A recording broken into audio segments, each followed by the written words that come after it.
If you are from the Philippines, you should be worried now. Not tomorrow, not next year. Now. Because 10 provinces across the archipelago are standing on the edge of collapse. Some are being swallowed by rising seas. Others are cracking under economic failure, environmental destruction, or violence that never really ended. For many Filipinos, this won't just be a headline, it will be their hometown. And it can be yours too. Imagine waking up to flooded rice fields, empty markets, vanishing forests or roads that no longer lead anywhere. Imagine your children having no school, no food security, no safe place to live. Not because of war, but because everything around them has quietly fallen apart. This isn't an exaggeration. It's 2025. And in this year, 10 Philippine provinces are facing catastrophic turning points environmentally, socially, and economically. Which provinces are they? Why is this happening all at once? And can anything still be done to prevent the worst? In this video, let's find out. Number 10. Sulu. Sulu is rich, not in pesos, but in marine life, coral reefs, and a cultural legacy tied to centuries of maritime exchange. And yet, it is on the verge of collapse. For decades, it's been plagued by conflict. Piracy, armed groups, and state crackdowns have left its economy in shambles. The only industries that could lift it, tourism and fishing, are in peril. Tourists fear visiting. Fisherfolk struggle against declining fish stocks and warming seas. Coral bleaching is wiping out biodiversity, and illegal fishing is doing the rest. The Taha reefs, one of the world's most precious ecosystems, are increasingly at risk. Sulu's story is a complex mix of political failure, ecological loss, and forgotten people. Fixing it will require peace, yes, but also an environmental intervention on the scale of a national emergency. Number 9. Leyte. Leyte was once the poster child of Filipino resilience. In the aftermath of Typhoon Haiyan in 2013, one of the deadliest tropical cyclones in recorded history, the province became a symbol of survival against all odds. Streets littered with debris gave way to slow, painful reconstruction. Tacloban rose from ruin with aid, rebuilding schools, markets, and homes, while the nation praised its courage. But in 2025, a darker chapter looms, one that makes Haiyan look like a warning, not the worst-case scenario. This time it isn't just a singular event. It's a convergence of crises. The sea is rising, swallowing barangays from the edges inward. Coastal communities are quietly disappearing, with some neighborhoods reporting knee-deep water even on sunny days. The threat isn't limited to coasts.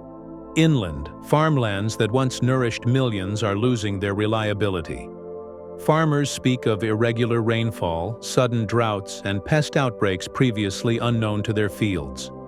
Crops fail, debts rise, and migration begins from the countryside to the city, from Tacloban to Manila. But Tacloban itself isn't safe. The capital is expanding rapidly but recklessly, and its drainage system is woefully inadequate. Flash floods that once occurred every few years now strike multiple times a season. Bridges buckle, roads crack. Informal settlements rise in flood-prone zones. Disaster preparedness plans exist, but they are underfunded, outdated, or poorly executed. Leyte doesn't lack resilience, it lacks backup. If nothing changes, the province's legacy might shift from recovery to relapse. Number 8. Maguenda del Norte.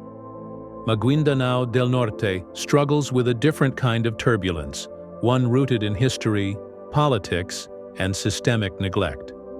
Created only recently during the division of the old Maguindanao province, this new administrative unit was born not into opportunity, but into chaos. Clan feuds remain unresolved. Armed conflict continues in pockets. And institutions, barely standing, are now expected to serve a population yearning for stability. Unlike Leyte, which had a foundation to rebuild upon, Maguenda del Norte is trying to build its foundation from rubble, with little cement. Development here is sluggish and often symbolic.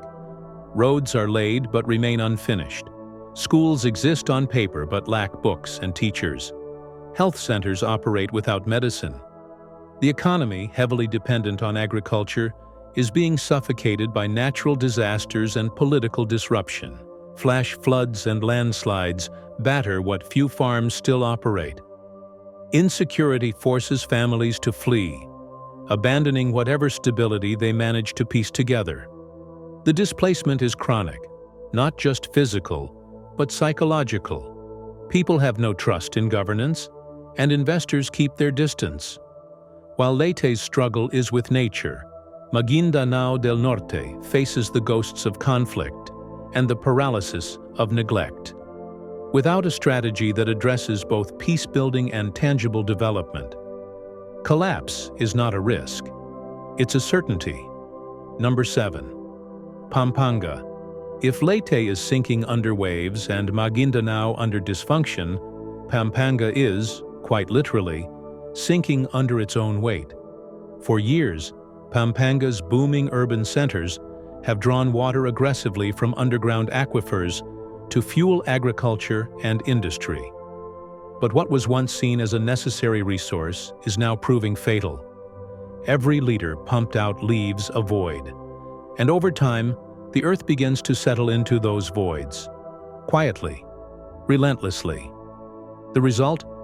A province that floods not just during typhoons but also after a hard rain.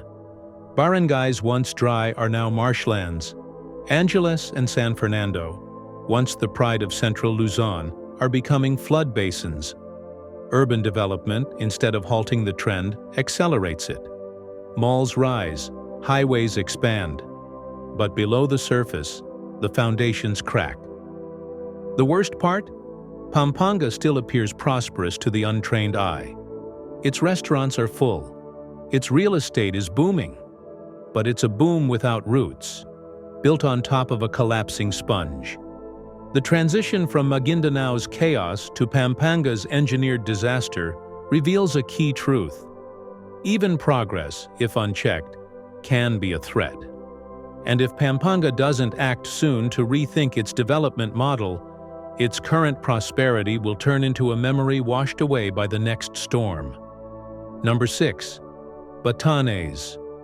Batanes, with its cinematic landscapes and stone-built Ivatan houses, offers serenity far removed from Pampanga's urban hustle or Leyte's coastline chaos. But even here, paradise is breaking. The province, already the most isolated in the Philippines, is facing back-to-back disasters with increasing ferocity. Typhoons are no longer seasonal visitors. They are unrelenting guests. And unlike decades past, these storms now tear through the province with wind speeds that rip apart the very houses once built to withstand them. Batanes' challenge is compounded by geography. Supplies take weeks to arrive. Aid is often delayed. When roads break or ports are damaged, the entire province becomes marooned. While other provinces can call in reinforcements, Batanes must first fix its broken antenna. Its remoteness, once a source of pride and protection, now acts as a chokehold. Rising sea levels eat away at its cliffs and shores, forcing the Ivatan people to retreat, step by step, from land their ancestors protected for centuries. And yet, despite all this, the people endure. But for how long? If Batanes, with its resilience and deep community ties, begins to fold, what hope remains for the rest? In the broader picture, Batanes becomes a tragic foreshadowing, a province at the end of the map, and perhaps the first to disappear from it. Before we continue further, tell us, are you enjoying the video? If yes, please like and share the video and subscribe to our channel to watch more videos on Black Africa. Let's continue now.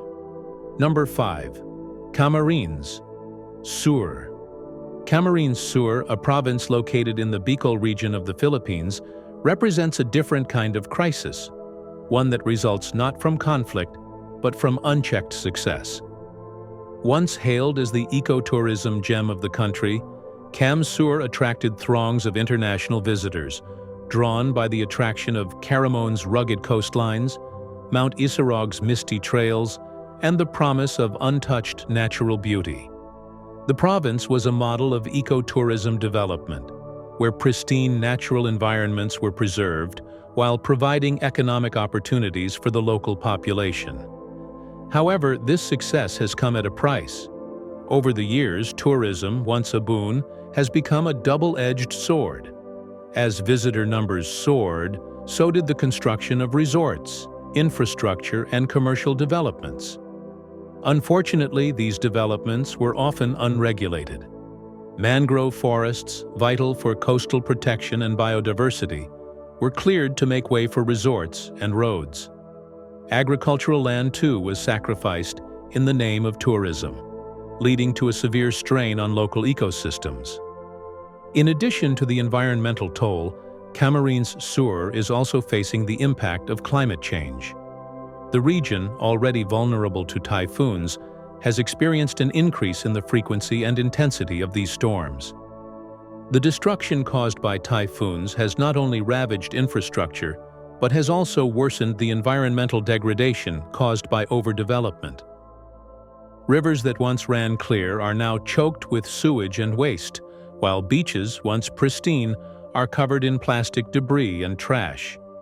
The province's tourism economy, which was meant to provide long-term prosperity, is now on the verge of collapse. The unregulated growth of resorts, coupled with environmental mismanagement, is threatening to undo the very allure that made Camarines Sur famous. If zoning regulations, waste management, and ecological restoration efforts are not put into place immediately, the province risks becoming a victim of its own success. Much like Sulu, where underdevelopment is the issue, Camarines Sur faces the opposite problem: overdevelopment without the necessary checks and balances. Without immediate intervention, it could follow the same downward trajectory as Sulu, where once thriving industries are left to die slowly under the weight of neglect. Camarines Sur's crisis is a warning. If overdevelopment and environmental degradation are not addressed, it will be another paradise lost, a place where prosperity turned into a curse. This lesson in mismanagement and failure to plan for sustainable growth offers a sobering preview of what might await other regions in the Philippines if they do not adopt stricter environmental protections. Number 4. Palawan. Palawan, often dubbed the last frontier of the Philippines, has long been a beacon of natural beauty. Its crystal-clear waters, pristine coral reefs, and lush forests have drawn millions of tourists, eager to experience the island's untouched splendor. The province is home to some of the most biodiverse ecosystems on the planet, including the Tubataha reefs, which, much like Sulu, are recognized as a UNESCO World Heritage Site. However, Palawan's idyllic image is rapidly eroding. Mass tourism, initially viewed as a remedy for economic growth, has become a growing threat to the island's ecosystems. Overcrowding in areas like El Nido and Coron has pushed the island's infrastructure to its limits. The coral reefs, once teeming with life, are suffering from the combined pressures of boat traffic, snorkelers, and divers. Increased ocean temperatures are causing coral bleaching, while rising pollution from sunscreen, plastic waste, and untreated sewage further exacerbates the problem. On land, the situation is no better. Mangrove forests, which are essential for protecting coastlines and fostering marine life, are being bulldozed to make way for luxury resorts. Inland, illegal logging operations have made their way deeper into protected zones, threatening the island's forests. The rapid pace of development, paired with a lack of oversight, is pushing Palawan's fragile ecosystems to their breaking point. Palawan finds itself torn between preservation and profit. The very systems designed to protect it have been failing under the weight of economic pressures. The tragedy of Palawan is that its collapse isn't hypothetical. It's already happening. What is dying is not just a piece of paradise, but the credibility of conservation efforts across the entire archipelago. Number 3. Agusan del Sur. In the forest heartlands of Mindanao, Agusan del Sur once stood as a symbol of verdant abundance. Towering dipterocarp trees, rich biodiversity, and a deep connection to ancestral land gave the province its ecological soul. Today, that soul is vanishing. The illegal chainsaws never stop. Entire forest patches vanish overnight, stripped down by syndicates backed by complicit officials and absentee corporations. What's left behind is more than bare hills. It's a broken system. The Agusan River, once a symbol of life and connectivity, now behaves like an unpredictable force of destruction. Floods have become common, not because of heavier rainfall alone, but because soil, once held firmly by roots, now gushes down from bald mountains, choking tributaries and displacing riverside communities. Indigenous Lumad groups, guardians of this land for centuries, find themselves pushed out, not just physically, but economically and politically. Their sustainable practices are being bulldozed by extractive greed. Mining compounds the damage. Hillsides are being shaved down for gold, nickel, and minerals. And with that come toxic tailings, poisoning both water and agriculture. Traditional farmlands are losing fertility. Fisherfolk speak of strange fish kills and disappearing catch. The disaster here is not sudden. It is steady, avoidable, and ignored. As Agusan's trees fall, so do the invisible pillars of food security, cultural identity, and ecological balance. Number 2. Zambales. While Agusan bleeds from its hills, Zambales corrodes from within. Located on Luzon's western corridor, Zambales is no stranger to industry. For decades, mining has powered its economy. But in 2025, that engine has become an anchor. The extraction of nickel, gold, and chromite, once seen as economic manna, now eats away at the province's future. Hills have been flattened. Forests are being replaced by tailing ponds. Rivers run red with silt and metal residue. And the costs: health problems in communities exposed to heavy metals, crops poisoned by runoff, children developing skin ailments after swimming in once clear streams. The fishing industry is collapsing, not from overfishing but from contamination. Zambales' coastal villages now live in fear every time it rains. The hills above, destabilized by mining, are prone to landslides. There is little buffer left between prosperity and disaster. Number 1. Northern Samar. In contrast to Zambales' industrial chaos, northern Samar suffers from something quieter: absence. No mass tourism, no aggressive mining, just abandonment. Located in the eastern Visayas, this province lives under the shadow of neighboring Leyte and Samar, rarely grabbing headlines and rarely getting the support it needs. Typhoons here are not news, they are routine. But in recent years, their frequency and violence have crossed dangerous thresholds. Entire planting seasons are lost to floods. Roads are washed out. Schools double as evacuation centers more often than as places of learning. Every storm leaves the province a little weaker, its recovery slower, and its people more disillusioned. There's no steady industry to fall back on. Farming and fishing dominate, but both have become unreliable. Young people, tired of empty promises and crumbling futures, leave for better opportunities in cities like Cebu or Manila. Their absence is not just demographic, it's economic. Elderly populations remain unable to farm, untrained for other work, left behind as the system decays. And yet, despite the worsening situation, there is no national urgency, no state of calamity declaration, no national coverage. Northern Samar is collapsing, not in explosions, not in waves, but in silence. It's a reminder that collapse doesn't always come with fanfare. Sometimes it's just the slow disappearance of hope.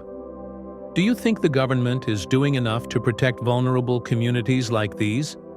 Have you or someone you know been directly affected by any of these provincial crises? In the comment section below, share your thoughts on which of these 10 provinces deserves immediate international attention and which one is still being ignored. Do you want to watch more videos like this one? If yes, subscribe to our channel and press the bell icon next to it. We bring videos on Black Africa, its history, rich arts and culture, and things the world should know about. Thanks for watching, and until the next video, stay tuned.